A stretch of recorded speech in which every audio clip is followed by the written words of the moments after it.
Não julgueis, para que não sejais julgados, porque com o juízo com que julgardes sereis julgados, e com a medida com que tiverdes medido, vos hão de medir a vós. Basicamente, o Eterno está falando aqui sobre a pessoa não se julgar capacitada em dar a vida. Lembre-se que anteriormente foi dito sobre a pessoa não falar de si próprio. Então, a pessoa que fala de si própria, inclusivamente dentro do arrebatamento, ela está se garantindo muito.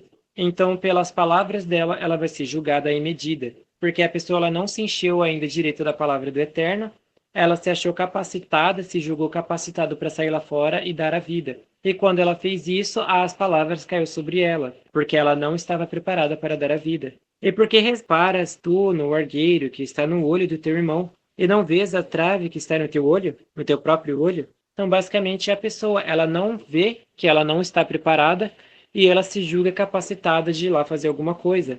Ou como dirás a teu irmão, deixe-me tirar o argueiro do teu olho, estando uma trave no teu olho? Hipócrita, tira a primeira trave do teu olho, e então cuidarás em tirar o argueiro do olho do teu irmão. Essa parte aqui o Eterno abre para entender na seguinte questão. Se você está acompanhado com outra pessoa e você se julga capacitado de sair lá fora para dar vida, você não deve fazer isso, porque você realmente sabe. Se a resposta é não, então você tem que ficar com aquela pessoa que você está estudando em casa, para que quando os dois estiverem preparados, os dois vão, porque vai um, o outro fica. Aí o primeiro que foi nega e o que não foi é salvo. Então essa pessoa se julgou capacitada, não estava preparada ainda para dar vida. Não deis aos cães as coisas santas, nem deitei aos porcos as vossas pérolas. Não aconteça que estas as pisem, e aquelas, voltando-se, vos despedacem.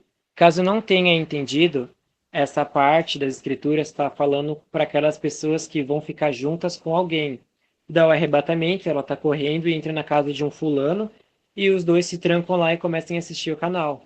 Então tem os dois. Aí um se julga capacitado, que é a que está com a trave no olho, porque não está vendo, e o que está com o cisco está vendo que ainda falta se encher. Aí a da trave no olho fala, eu vou dar a vida aqui, você fica aí assistindo e a gente se encontra lá no céu. Aí a da trave vai e nega e o do cisco aqui ficou. Estava se preparando ainda, sabia que não estava preparado. Não deis aos cães as coisas santas, nem deitei aos porcos as vossas pérolas. Não aconteça que estes as pisem, e aqueles, voltando-se, vos despedacem. Ou seja, o homem que estava com a trave, que saiu, ele começou a falar a palavra ali para os cães, para as porcas, e basicamente o demônio foi lá e pisou em cima dele porque ele não estava preparado para dar a vida. Então, tecnicamente, ele se foi, perdeu a salvação e acabou. Pedi e dar-se-vos-á. Buscai e encontrareis. Batei e abrir-se-vos-á. Porque aquele que pede, recebe. O que busca, encontra. E é o que bate, abrir-se-lhe-á. Ou seja, o que isso quer dizer? O Eterno fala muito fácil. De que aquela pessoa que ela está aqui no canal, ela está pedindo, o Eterno vai dar alguma coisa para ela. E quando ela estiver pronta, ele vai dar a vida para aquela pessoa dar. Essa pessoa ela ganha o poder de dar a vida para poder tomá-la de volta. Isso quando ela estiver preparada para dar a vida. Porque não adianta muito você assistir o canal inteiro e achar que já sabe alguma coisa e sair lá fora. Sendo que falta você entender, aceitar, receber, gravar. Tem que estar com o entendimento perfeito, perfeito. Então você precisa estar com o entendimento perfeito. Porque quando Yahushu estava preparado, o Eterno conduziu ele para fora de casa. O Eterno conduziu ele para o madeiro. E isso é com vocês. Quando vocês estiverem preparados, o Eterno vai conduzir vocês para fora de casa para darem a vida. Não é como se vocês fossem sair sozinhos, né? Vocês não vão sair desacompanhados. O Eterno vai com vocês até nessa jornada. Então vocês só saiam quando o Eterno preparar a saída.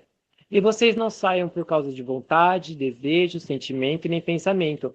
Isso é tudo Satanás. Não confiem neles. Na hora de sair, alguma coisa vai acontecer para vocês saírem. Seria certo ao dizer que é melhor vocês nem sair de casa. Deixa que o tempo acabe e os demônios entrem e levem vocês. Aproveitem todo o tempo que vocês têm para se encherem da palavra. Se o Eterno te deu 3 meses, fica 3 meses dentro de casa. Quando acabar o tempo, os demônios vão entrar. E qual dentre vós é o homem que, pedindo-lhe pão, o seu filho lhe dará uma pedra? E pedindo-lhe peixe lhe dará uma serpente? Se vós, pois, sendo maus, sabeis dar boas coisas aos vossos filhos, quanto mais vosso Pai, que estás nos céus, dará bens aos que lhe pedirem? Portanto, tudo que vos quereis que os homens vos façam, fazei-lhe também vós, porque esta é a lei dos profetas. que quer dizer aqui, né? O Eterno vai falar de uma forma bem simples. Que se o homem, sendo mal, sabe dar uma coisa boa para o seu filho, o Eterno também vai dar uma coisa boa para o seu filho. Se ele sabe a hora certa de você dar a vida, por que você está se preocupando em sair antes? Espera o Eterno te dar essa oportunidade.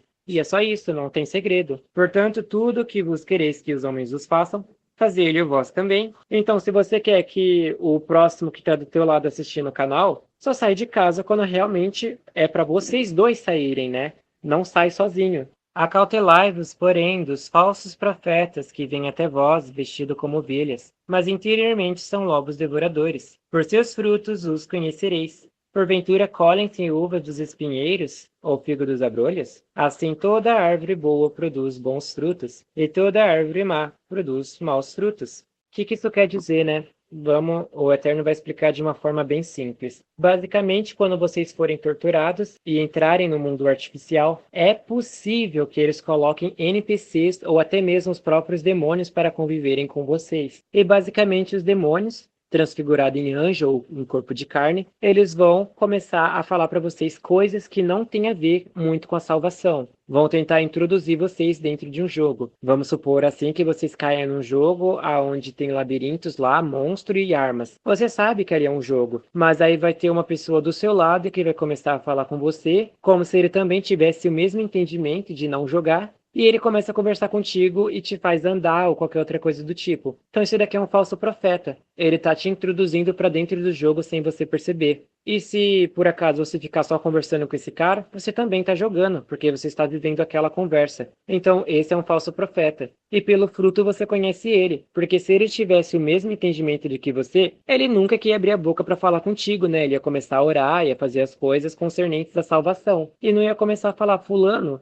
vamos sobreviver aqui, a gente vai dar essa vida assim. Por que ele está conversando contigo? Não era para vocês terem o mesmo entendimento de dar a vida, de ficar parado, orando, quieto? Então daí você vê o falso profeta. Não pode a árvore boa dar maus frutos, nem a árvore má dar bons frutos. Toda árvore que não dá bom fruto, corta-se e lança-se no fogo. Então tá falando o quê, né? Toda essa árvore aqui que não tá dando bom fruto é para você pegar e jogar fora. Se você tá dentro do jogo, alguém começou a falar com você, pode até estar falando alguma coisa a respeito da salvação, até mesmo do canal, mas ela não está seguindo a instrução do canal, que é para você não jogar o jogo, pega essa pessoa e joga fora. No caso, quer dizer o quê, né? Não conversa com ela, não fala com ela, não olha para ela e coloca a cara no chão e começa a orar ali, falar com o Eterno até o seu tempo no jogo acabar. E assim, pelos seus frutos os conhecereis. Nem todo aquele que me diz, Senhor, Senhor, entrará no reino dos céus, mas aquele que faz a vontade de meu Pai que estás nos céus. Muitos me dirão naquele dia, Senhor, Senhor, não profetizamos nós em teu nome? E em teu nome não expulsamos demônios? E em teu nome não fizemos muitas maravilhas? Então lhes direi abertamente,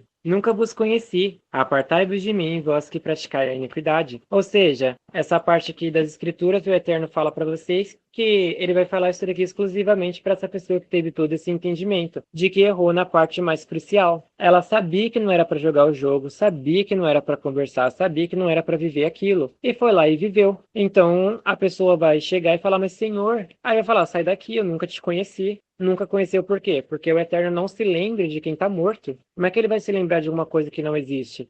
Então é por isso que a gente fala que a pior parte é que vocês nunca mais vão existir. É só vocês lembrarem do chão aqui. Quantas pessoas estão lá embaixo? Você não sabe o nome de nenhuma delas. A aparência, cor, cabelo, e quando der o arrebatamento, você passar pela tribulação toda e simplesmente errar na parte mais importante, o Eterno não vai se lembrar de você porque você foi parar lá embaixo. E lá embaixo é lugar dos mortos. Mortos ninguém tem lembrança. Pode ver os cantores por aí. Um monte morreu, alguém se lembra deles? Não se lembra. Todo aquele, pois, que escuta estas minhas palavras e pratica, assemelhá-lo-ei ao homem prudente, que edificou a sua casa sobre a rocha, e desceu a chuva, correram rios, sopraram ventos, e combateram aquela casa. Porém não caiu, porque estava edificada na rocha. O Eterno fala de uma forma simples demais. Basicamente, aquela pessoa que ela foi muito bem alicerçada dentro das escrituras, dentro do canal Azeite na Lâmpada, o demônio pode fazer absolutamente qualquer coisa, que essa pessoa não vai ser abalada. O demônio pode arrancar o corpo todo dela, pode trazê-la para qualquer tipo de jogo, ela pode ver a própria família dentro do jogo sendo torturada que ela não vai esboçar um sentimento, não vai esboçar absolutamente nada, porque ela foi alicerçada dentro da rocha. Ela sabe que a salvação dela é mais importante do que o próprio corpo dela, é mais importante do que a própria família dela sendo torturada. É mais importante do que qualquer outra coisa. Aquele que ouve estas minhas palavras e não as cumpre, compará-lo-ei ao homem insensato, que edificou a sua casa sobre areia, e desceu a chuva, correram rios, sopraram ventos e combateram aquela casa, e ela caiu, e foi grande a sua queda. Ou seja, essa pessoa que ela se achou demais, não prestou atenção no canal, achou que já estava pronta, e na hora que o demônio torturou, não suportou. Ou quando suportou a tortura, quando foi para dentro do óculos, foi enganado de algum jeito. E a queda dela foi grande, porque ela subiu tanto e de uma hora para outra veio desabar lá para o lago de fogo.